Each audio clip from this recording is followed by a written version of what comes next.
IPL 2026లో Lucknow Super Giants అదరగొడుతోంది. తొలి మ్యాచ్లో ఓడిపోయినప్పటికీ ఆ తరువాత వరుసగా 2 మ్యాచ్ల్లోనూ విజయాలను సాధించింది.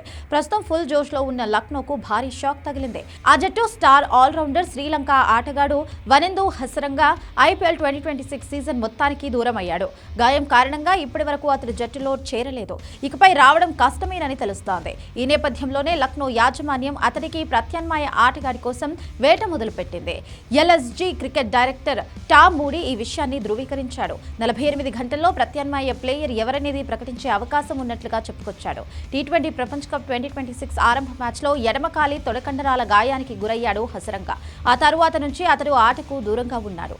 ఐపీఎల్ సమయానికి అతడు కోలుకుంటాడని భావించారు. అదే సమయంలో ఐపీఎల్లో పాల్గొనే ఆటగాళ్లకు నో అబ్జెక్షన్ సర్టిఫికేట్ ఇచ్చేందుకు శ్రీలంక క్రికెట్ బోర్డు ఫిట్నెస్ పరీక్షలు తప్పనిసరిగా చేసింది. ఈ ఫిట్నెస్ టెస్టులు పాస్ అయిన వారికే ఎన్ఓసీ ఇస్తుంది. ఈ ఫిట్నెస్ పరీక్షలకు కూడా హసరంగా దరఖాస్తు చేసుకోలేదని వార్తలు వస్తున్నాయి. హసరంగాను లక్నో జట్టు గత వేలంలో 2 కోట్ల మొత్తానికి దక్కించుకుంది. ఈ సీజన్ కు అతడు దూరం కావడంతో దక్షిణాఫ్రికాకు చెందిన లెఫ్ట్ ఆర్మ్ స్పిన్నర్ జార్జ్ లిండేను తీసుకునే అవకాశాలు ఎక్కువగా ఉన్నాయని తెలుస్తోంది. కాగా ఐపీఎల్లో ఇప్పటి వరకు లిండే ఒక్క మ్యాచ్ కూడా ఆడలేదు. కానీ వివిధ లీగుల్లో చాలా సత్తా చాటాడు.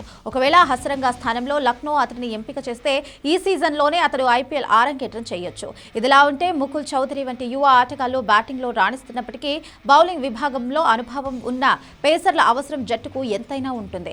డెత్ ఓవర్స్లో పొదుపుగా బౌలింగ్ చేయగల సత్తా ఉన్న ఈ ఆటగాడు దూరం కావడం వల్ల కెప్టెన్ రిషబ్ పంత్కు బౌలింగ్ ఆప్షన్స్ తగ్గిపోయాయి.